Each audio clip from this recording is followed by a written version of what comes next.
നല്ല രസമുള്ളൊരു കോഴിയാണ്. നമുക്ക് ഇങ്ങനെ നോക്കിയാൽ ഇതിനൊന്നും നമുക്ക് കാണാൻ കഴിയില്ല. അപ്പം ഇതിന് തീറ്റ എടുക്കാൻ വന്നപ്പോൾ നമ്മൾ ശ്രദ്ധിച്ചാണ് കണ്ടോ, ബോൾ പോലെ വീർത്തിരിക്കുക. അതുകൊണ്ട് ദേഹം കണ്ടോ.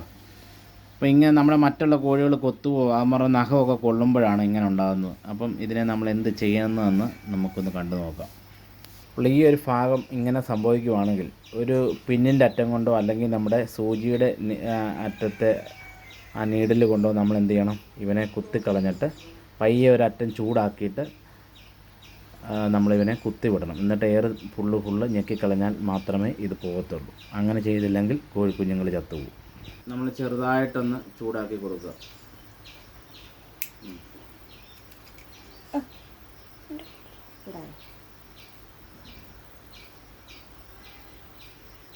എന്നിട്ട് നമ്മൾ പയ്യെ ഇതിനെ ഇങ്ങനെ പൊട്ടിച്ചു വിടുക.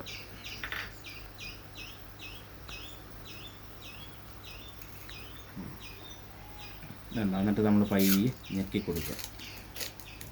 എന്നിട്ട് ഈ കാറ്റ് മുഴുവൻ നമ്മളിതിൻ്റെ അകത്ത് എയർ മുഴുവൻ ഞെക്കിക്കളഞ്ഞുകൊണ്ടേയിരിക്കണം. ഇങ്ങനെ ചെയ്യണം.